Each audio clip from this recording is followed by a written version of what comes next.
Assalamualaikum warahmatullahi wabarakatuh. Perkenalkan, nama saya Muhammad Alfian Ramadan dari kelas 11 MIPA 3. Di sini saya akan membahas tentang struktur, anatomi, dan fungsi organ batang.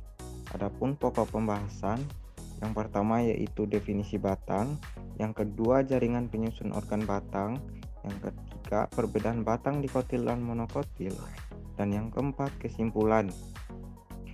Lalu apa itu batang? Batang merupakan bagian utama dari tumbuhan. Selain akar dan daun, batang memiliki peran penting untuk menopang tumbuhan agar tetap tegak. Batang dapat diumpamakan sebagai sumbu tumbuhan. Batang umumnya tumbuh di atas permukaan tanah. Arah tumbuh batang tumbuhan yaitu menuju sinar matahari. Selanjutnya, jaringan penyusun organ batang. Adapun jaringan penyusun organ batang, yang pertama, A. Jaringan epidermis. Jaringan epidermis tersusun oleh satu lapis sel tanpa ruang antar sel. Dinding luar mengalami penebalan dari kutin yang disebut kutikula. Pada tumbuhan kayu yang sudah tua terdapat kambium gabus.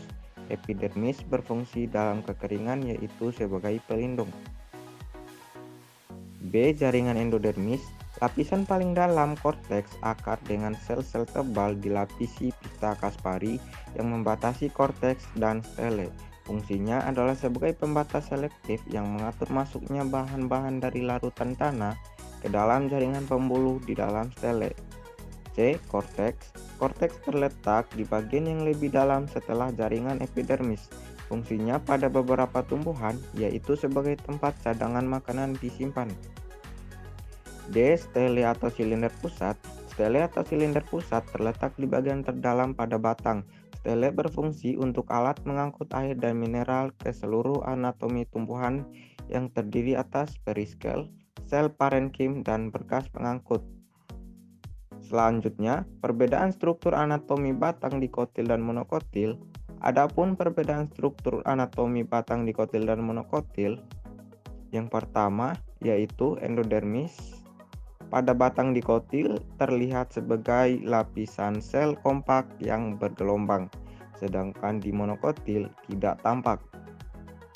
Lalu selanjutnya yaitu korteks. Pada batang dikotil, korteks terdiri atas beberapa lapisan sel parenkim, sedangkan di monokotil, parenkim berkesinambungan sampai bagian tengah batang. Lalu periskel. Pada batang dikotil, parenkim dan sklerenkim, sedangkan di monokotil yaitu tidak terdiferensiasi.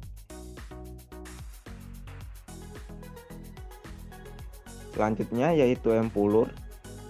Empulur pada batang dikotil, parenkim sentral yang terletak di tengah batang, sedangkan pada batang tua tidak ada, sedangkan di batang monokotil tidak ada. Selanjutnya kambium. Pada batang dikotil ada kambium vaskuler, sedangkan di monokotil tidak ada. Selanjutnya di berkas pengangkut. Pada batang dikotil, berkas pengangkut teratur dalam susunan lingkaran atau berseling radial, sedangkan pada monokotil tersebar. Kemudian kesimpulan, berdasarkan anatomi batang, struktur batang ada 3 jaringan yaitu epidermis, korteks, endodermis, dan stele. Struktur organ sangat mempengaruhi fungsi organ batang tersebut. Contohnya, struktur organ batang memiliki stele yang terdiri atas periskel yang bersifat merismatis sehingga memberikan kekuatan pada batang yang berfungsi sebagai penguat tubuh tumbuhan. Fungsi batang sebagai alat transportasi lewatnya air dan mineral dari tanah serta hasil fotosintesis tempat melekatnya daun, bunga, dan buah. Pada sebagian tumbuhan dimanfaatkan sebagai tempat menyimpan cadangan makanan. Sekian dari saya. Terima kasih. Wassalamualaikum warahmatullahi wabarakatuh.